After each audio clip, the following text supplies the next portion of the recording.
My father taught me many things here. He taught me in this room. He taught me, keep your friends close, but your enemies closer. Organizational change can be difficult, especially when you're a new leader. And while some skills, like engaging with those who may be resistant to change, should be encouraged, a top-down approach to change management can be a lonely and frustrating effort. Michael Corleone found this out the hard way after taking the reins of the family business.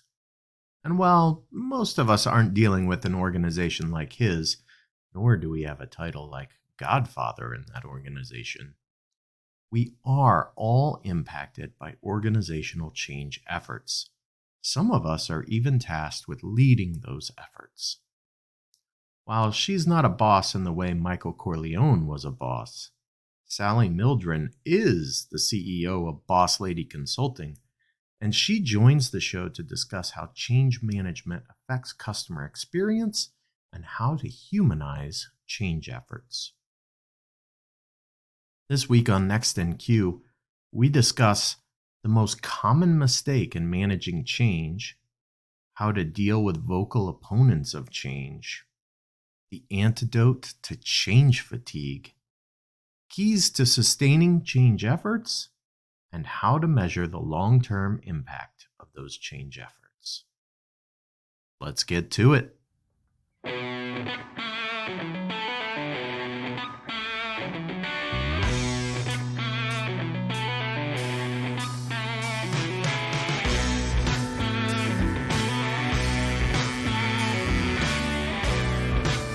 Welcome to Next in Queue, the podcast for contact center and customer experience professionals. Next in Queue is brought to you by Happy 2 Vision. Eliminate blind spots and see right through every conversation with Happy 2 Vision. Learn more at happitu.com. Now, here's your host, Rob Dwyer. Thanks for joining another episode of Next in Queue. My name's Rob Dwyer, and today, Sally Mildren of Boss Lady Consulting is joining me. How are you, Sally? I'm well, thank you. I like how you emphasize that boss bit.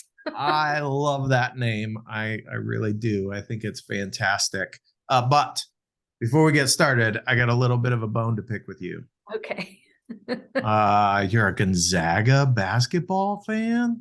Yes, I got my master's at Gonzaga, and I'm telling you what, it is a hard road to hoe. My husband's a huge Cowboys fan. I'm a Gonzaga alumni and a Washington State University alumni.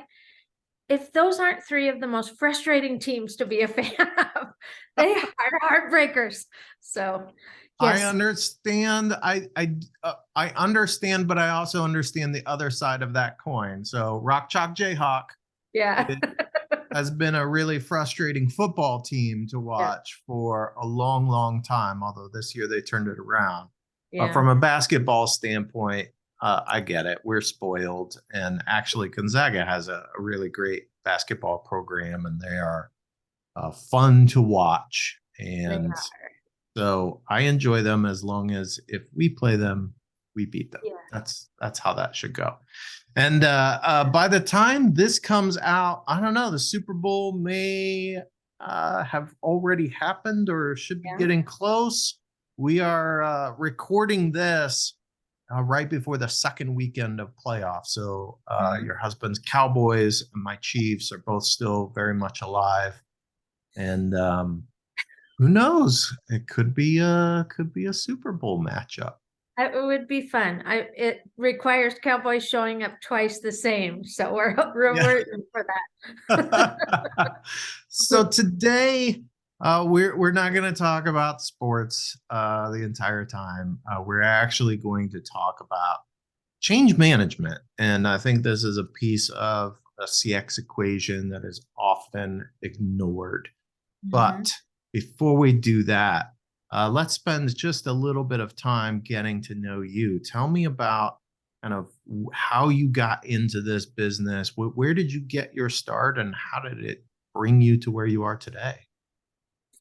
So my undergraduate degree actually is therapy. I worked with brain injury and spinal cord injury patients, and then I came kind of full circle in life into working in marketing and communications and customer experience in healthcare. So it's kind of this full circle path. I'll spare you all the middle stops, but really in that journey of 20 years of executive leadership in organizations, we ended up seeing and living. You get handed, oh, hey, like it's no big deal. The employee engagement's 40%. Here, fix this, or whatever. And marketing was kind of a collect-all in healthcare, particularly, where we got handed we don't have enough surgeries. What can you do about it? I worked for one hospital that have been in their community for 85 years. And every time we were in the community, they'd be like, what? I didn't even know you guys were in town. I mean, this was not a huge town, like a town of 200,000 people. So, and it's right in the middle of town. So the brand awareness was woeful, but Wow. yeah. So in the process of just living and learning and leading inside of corporations, nonprofits, the idea of change management comes up over and over and over again, whether it is a technology implementation or a restructuring, or what a lot of organizations are facing now are layoffs or restructures or whatever. And the skill set for change management is never been more important than it is now. So Yeah, I absolutely agree with that. I mean, part of managing customer experience is adapting to the different needs, the feedback that you're getting. It's always evolving, right? There is nothing steady state about managing customer experience. And so if you don't know how to affect and manage change, you are in for a world of hurt. And change management, um, it can go really poorly if you don't understand some of the basics. right. So I'm excited for us to talk about this. I'm wondering, before we talk about the good things, if you can maybe provide us an example of a common mistake. Maybe that's something that you've seen in the real world, or just a common mistake that people make when it comes to change management. And what are some of the downstream impacts that an organization can experience just from that one mistake?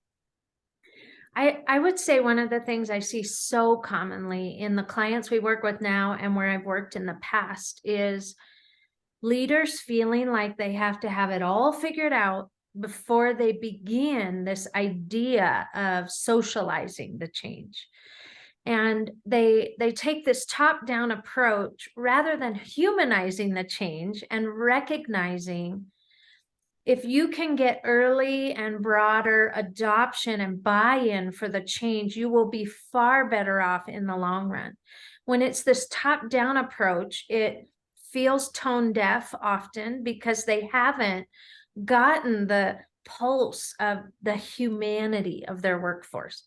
And let's face it, there's no organization that is lacking for change or initiatives. There's just not happening. Maybe, Bill's hardware store in downtown Main Street, whatever. But the initiatives come so fast and so often and overlap that people just either get numb to it and roll their eyes like, oh, here we go, change du jour, or they end up getting bitter by it because this stuff is being shoved at them that is not had the time to really integrate into their needs, their day-to-day challenges, and they haven't had a voice in how that change will execute. And it is a huge hit to employee engagement, which any CX person knows is definitely an upstream feeder to positive customer experience. You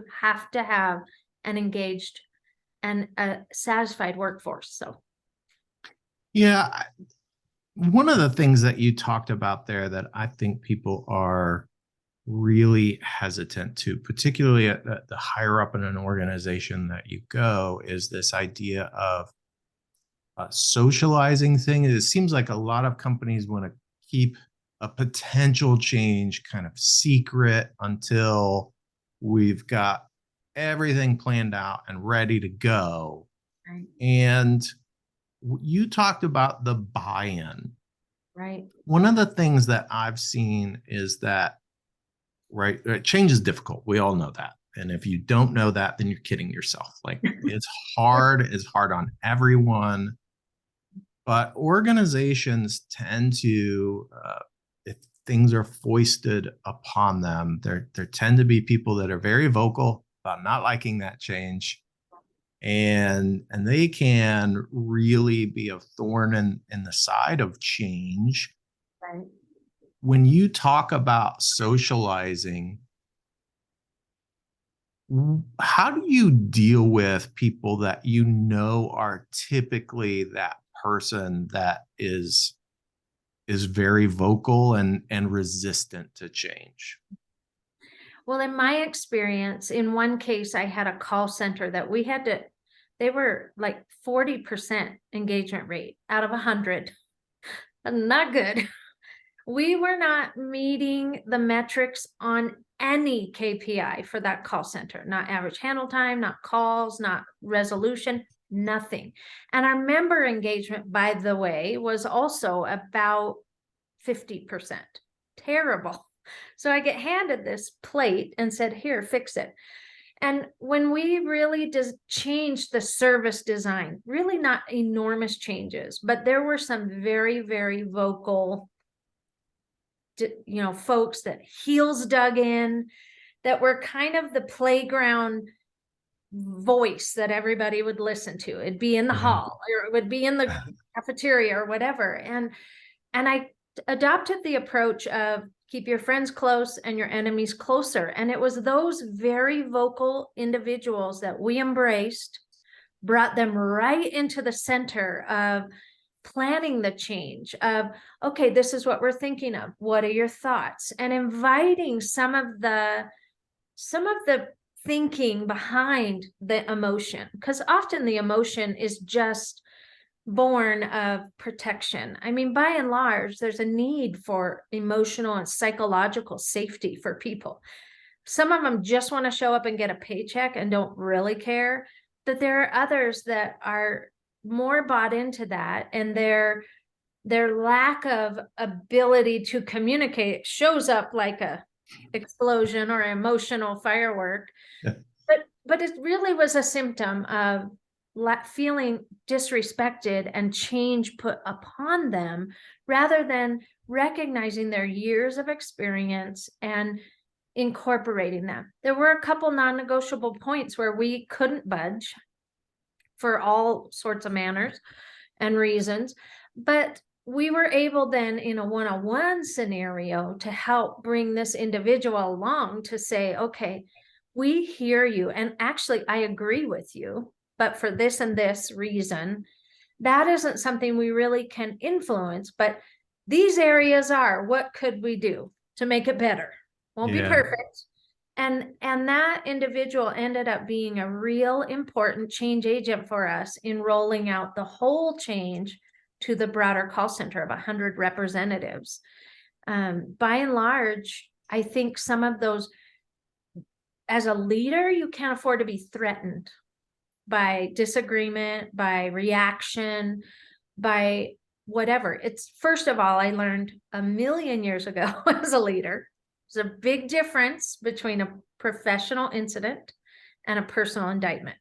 If you can get that separation, that is perfect for you as a leader, particularly if you're leading change management, because you have to be able to separate your own emotional value and worth as a human from the reactions you're going to get, because you will get reactions. But when you can embrace those voices and hear what they're trying to say between the shouts, there is really some very helpful information in there.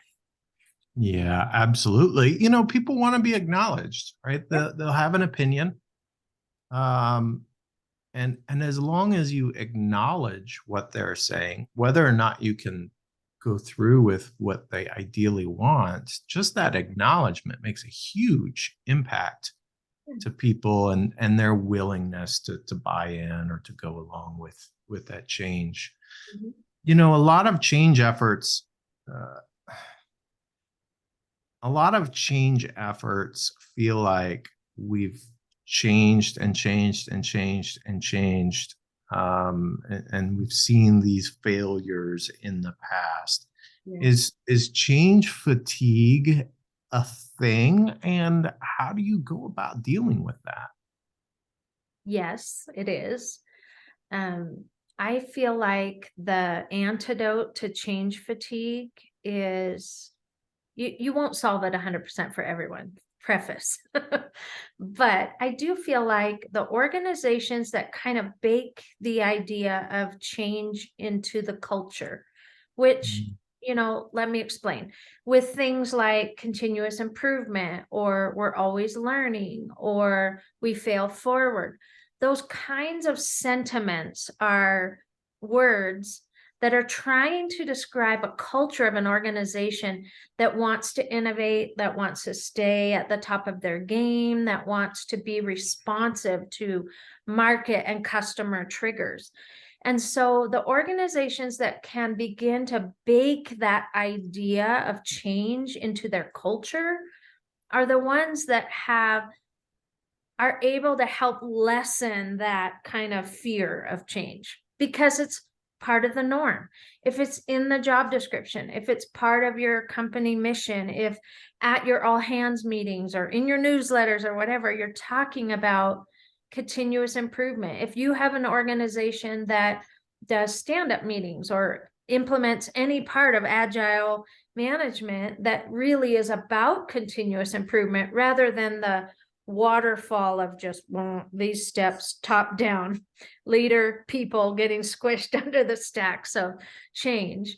I think that really makes a big difference. And if you aren't in that space as an organization, I really feel like part of what a leader's responsibility is to help with data, with stories, and with fact, paint the picture of why that change is necessary, and begin to adopt this kind of language, if you will, that is around continuous improvement.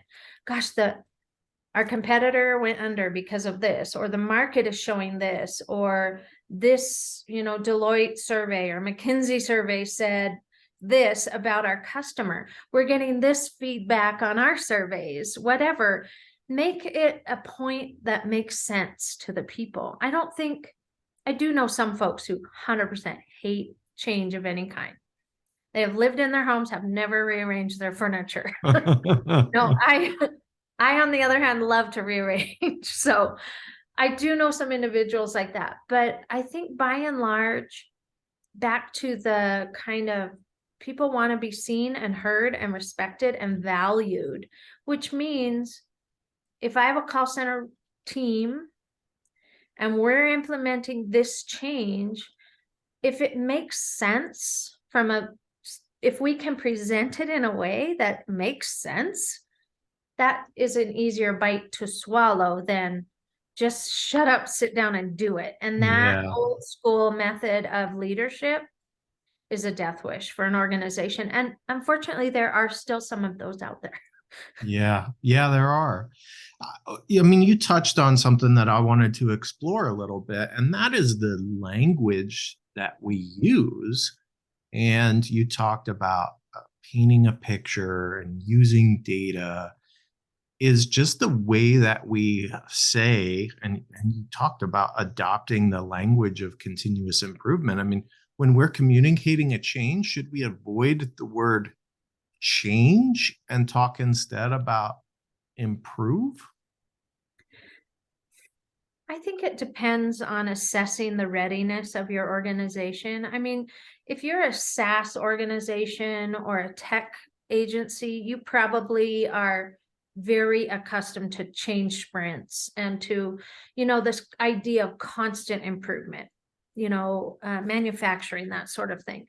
But if you are a different kind of service, or maybe an organization that has always been it, and now you've got competition, and that is the case, like in a healthcare, there's some hospitals that have been in their community forever, and now CVS is opening a primary care clinic at the drugstore on the corner, and now all of a sudden they're like, we've got competition.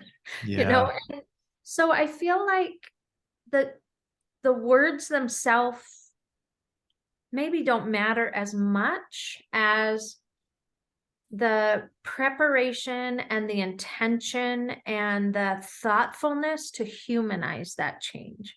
And by that, I mean recognizing your humans at whatever level, they're going to be impacted differently. At one small hospital, we changed the entire medical record and billing system. There was almost nobody in the entire organization, sans the landscaper, who was not impacted by that change. And so it took a long, intentional case study, if you will, and buy-in from all the areas to really identify who's this going to impact how. Are they prepared with the words to say when the customer gets word of it? That's also another big friction point for change, is that we stop at the internal and we forget these people are on the front line with a customer who heard the rumor, and they are ill prepared to respond. And that is a really big gap in change management, where you have to think through the full scope. I always have had CEOs who are like, we're never putting anything on social media about change. And I said, well, it's going to end up there.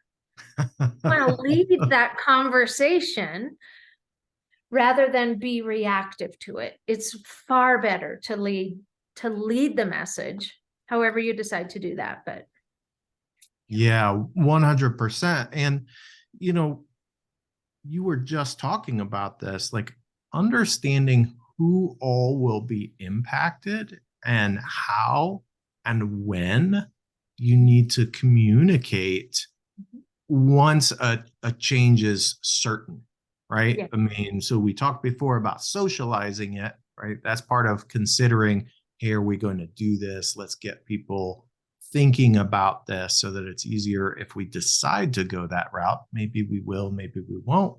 But once that decision is made, then you need to take a moment and think about, okay, how many people do I need to communicate this to? What departments are going to be impacted, and how are they going to be impacted? And what do they need to know? And what's in it for them? And all of those questions need to be answered. And that can take some time. Yeah.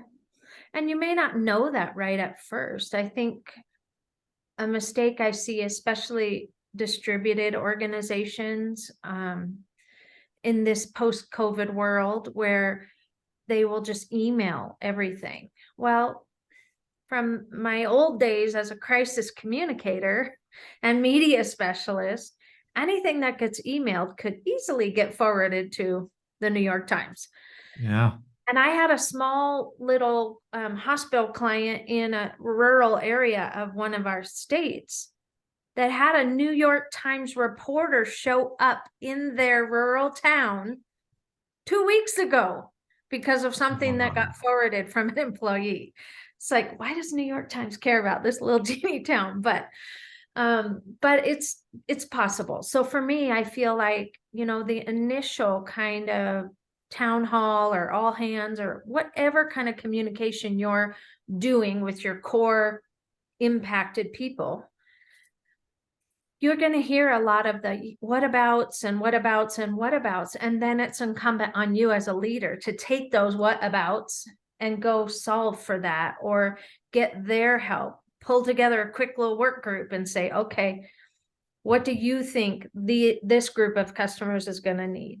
Because the people who are dealing with them all day, every day, know. They've heard it before, especially if they've done this a while.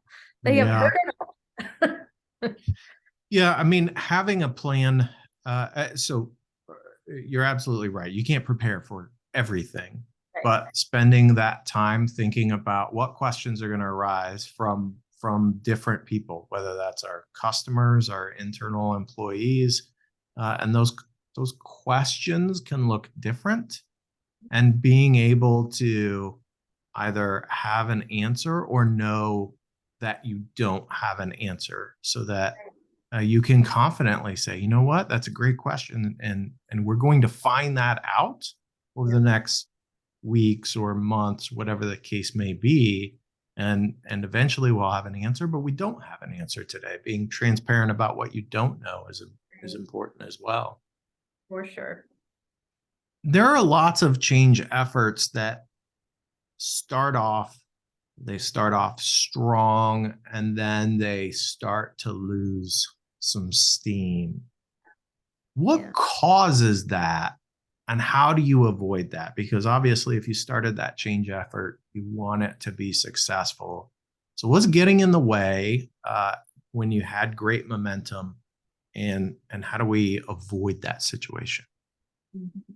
I've seen this go both ways in organizations, and I would have to say, from my perspective, what happened was there was a lack of long-term ownership. So maybe as a project manager, this person was in charge of implementing it, but then the sustainability of that change has to fall onto the people managers. And in change management, those are some of the most important people to get in your early adopters, to get socialized early, to get on board. Because if people see that a change is being imposed that the leaders aren't following, you're dead in the water. If they see that it's a change that they can just, okay, you're the VP, you're doing this change, but my director doesn't agree, so I'm going to just go gripe to them, and we'll have this little swirl underneath. So those people managers need to be engaged well. They need to be empowered. They need to be provided what they need. In some organizations, like one after a merger and an acquisition, combining the two brands, now we're integrating the operating process and the strategic planning documents, all of that kind of stuff. We're trying to merge the vision and mission of the organizations. Those are big, heady, hard projects. But when we empowered the managers and we had specific training for them and toolkits and a specific landing page on the intranet with videos and demonstrations and all the things that they need to be able to answer their staff's question, that's when the true buy-in and longevity of the change is powerful. If it's just this, hey, we're doing this, and then the launch day's over and the balloons have deflated and now nobody's in charge of owning that change, it will not sustain. Yeah, I mean, what I hear there were a few key points.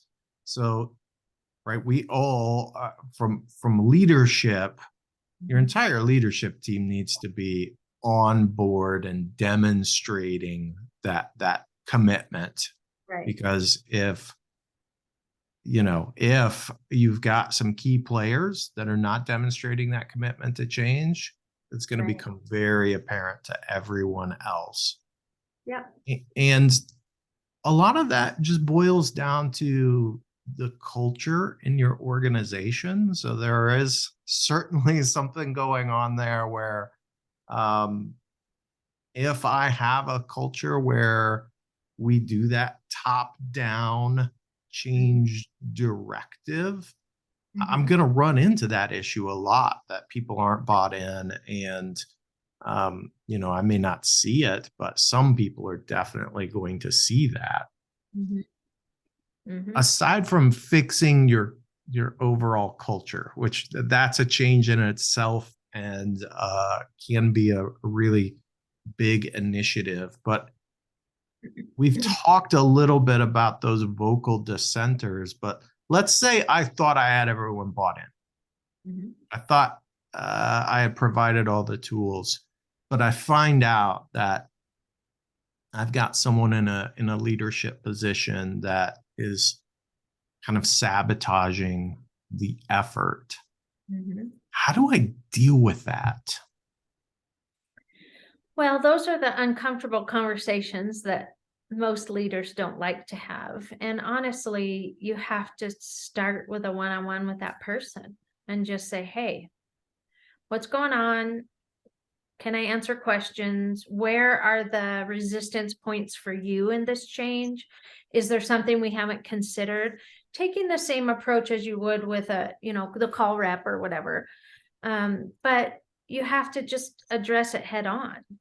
Even as a agency, when we've been brought in to implement a project for an organization, we've had staff members from the organization that were like, oh no, I'm too busy. I can't do any of this. So, okay. So we begin executing it and they're like, wait a minute, what are you doing? And then there's this trying to undermine all the things we're doing. And when I have just addressed it head on, not harshly or whatever, you have to be smart.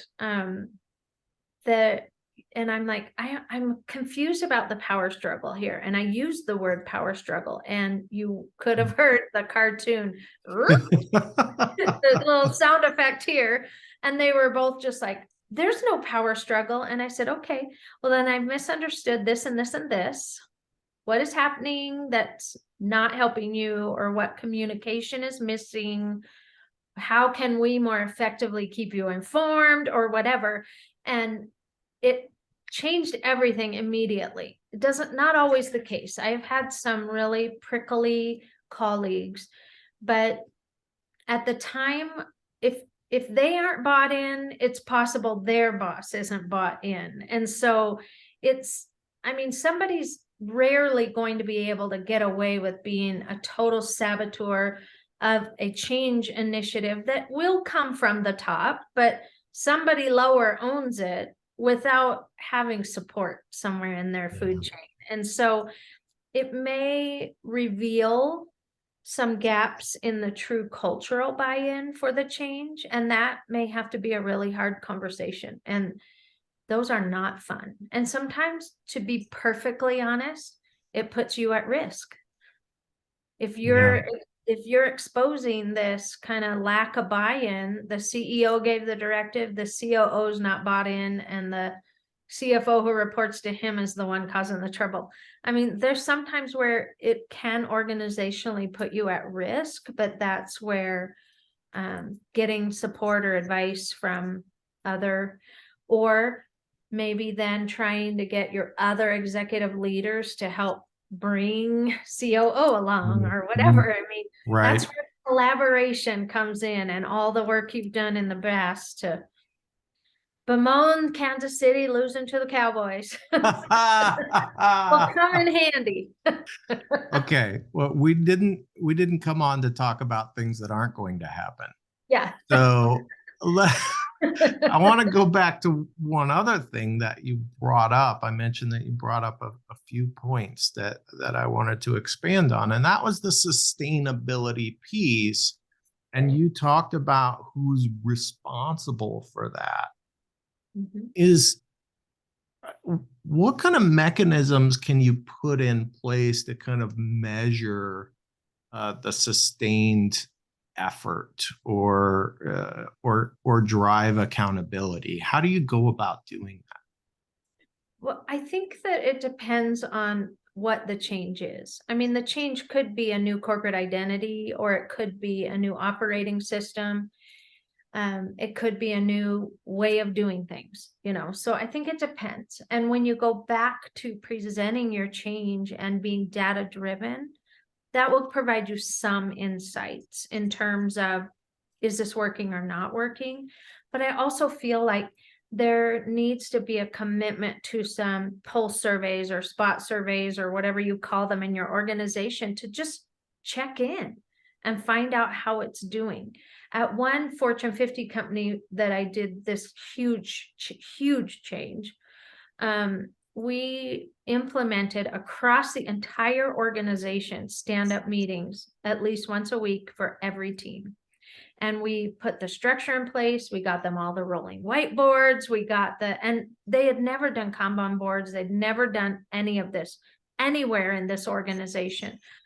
But we implemented quick. It had to be succinct. It couldn't take tons of time.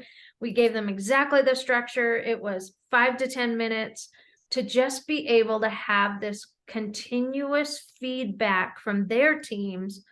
Or the board existed so that if I'm Sally on the phone and got feedback from something, I could go put it on the board so that at our next stand-up, we could talk about it. And when we began to recognize trends among some of that feedback, those were the things we knew we needed to dial in on and fix. Now, that process didn't last forever either, because people got tired of it.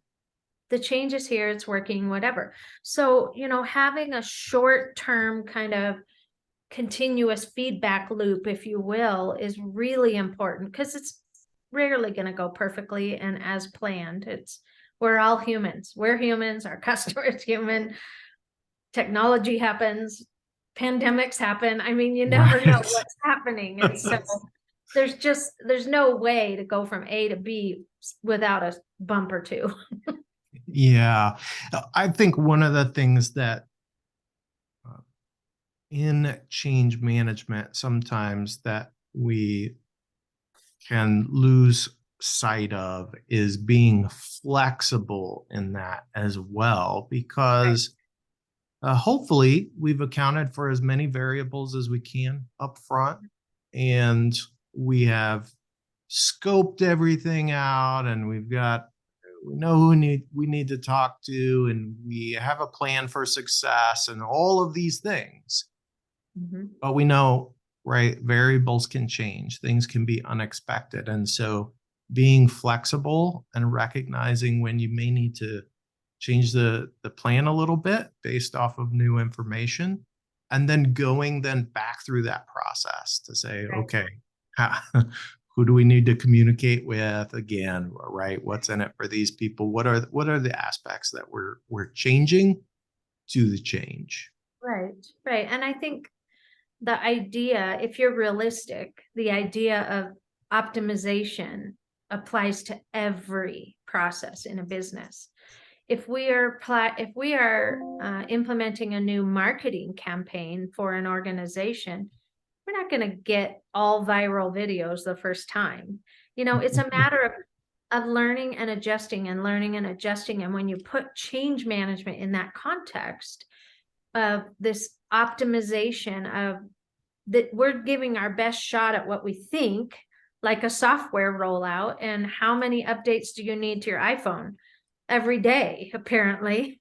There's something new they're fixing. And so if we take that perspective and frame of reference, that continuous change isn't bad, it's an opportunity for growth for your staff and for your organization as a whole. And I think that's what humanizing change is that it's hard sometimes for constant change. And if you don't update your phone, iOS or whatever you use, it's going to be sluggish and not work as well. And that's where we have to just have this mindset that this isn't a one-time thing. This is the start of a new way of being.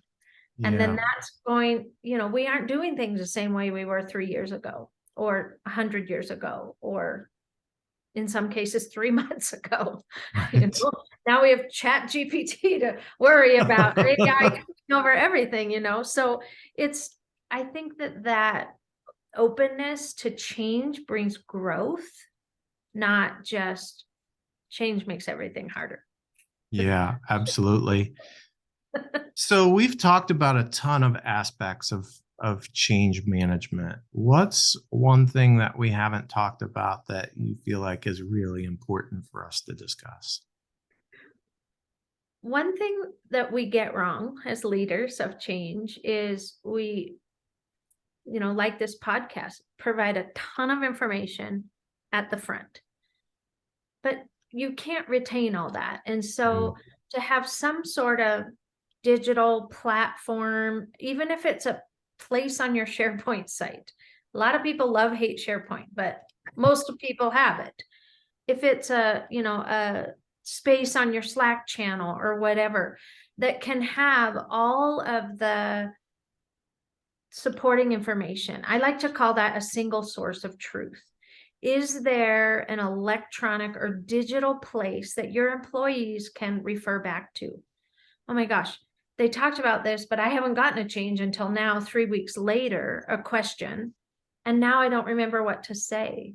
If you can have the process, the flows, the talking points, a video walkthrough of the change or a product demo or whatever it is, if you can establish some sort of single source of truth for your workforce, that helps you be able to maintain the change, and it helps you be able to maintain the needs of the team as well.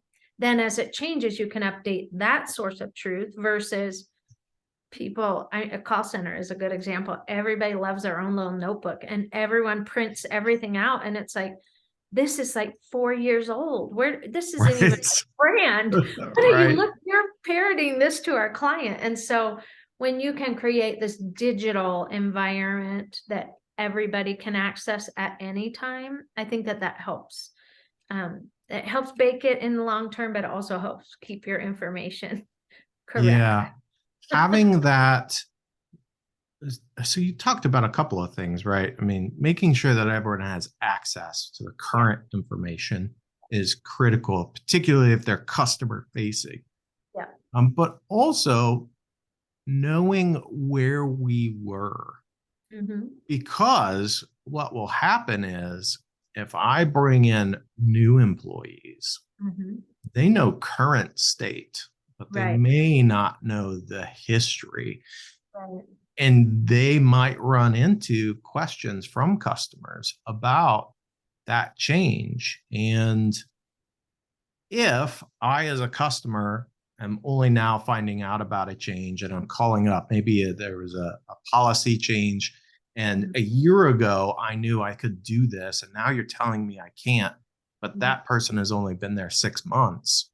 Right. Like, if they don't have exposure or a way to find out how things were a year ago, then they're not going to be able to confidently communicate why or what has changed. And the customer is not going to have confidence in them. They're probably going to want to talk to somebody else. And so that creates a bad customer experience. Now, obviously, we should have communicated that change to the customer better. But making sure that there's kind of that historical record in case there are gaps is really helpful to addressing customer concerns down the road.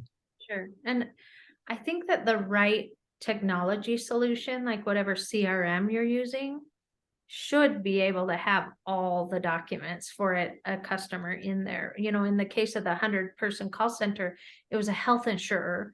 So, we had a copy of the original coverage documents from their initial enrollment within their CRM record so that they wouldn't have to go fish. But you're right, the historical knowledge, it also may help keep you from repeating history, because there's such a turnover. I mean, I always laugh at and I called it the change du jour, because now it's this new COO's pet project. And the last COO didn't think it was important, so they canned it.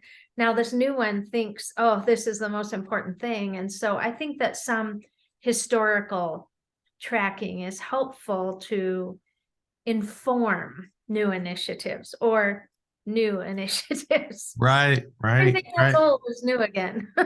Yeah, I mean, if you've got a nice business case laid out, that's great. But maybe that business case was already presented at some time and denied, and you've got some documentation on why that business case. And sometimes that's worth revisiting, because again, variables change, but at least you know why. Hey, this is why we didn't do this before. because we were presented with all of these things that someone thought was important, but they didn't know X, Y, and Z. So yeah, absolutely. Being able to have that, even when you didn't make a change, can help organizationally as you move forward. Yeah. And it may also be something you tried and then the market changed, like everybody went, remote.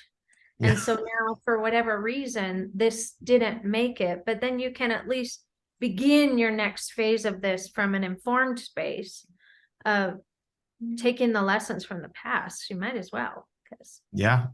everything's not completely brand new every time. So No, that is absolutely the case. Well, Sally, I hope this turns into a viral video. I know they can't all be viral videos, but maybe maybe this is the one. Thank you so much for joining us on Next in Queue today. It has been a great conversation. Yeah, I appreciate it. It's been a pleasure to be here, and I'll look forward to the millions of new followers, right? Yeah, that's right. We're definitely going to have some clips on TikTok. So, that's all it's going to take. Yeah, exactly. Next in Queue is brought to you by Happy To and is produced by me, Rob Dwyer. If you enjoy this podcast, please by all means subscribe and or rate this podcast in iTunes or your favorite podcast app. But more importantly, please tell just one person about this podcast. Word of mouth is the best way for people to discover new content. As always, thanks for listening.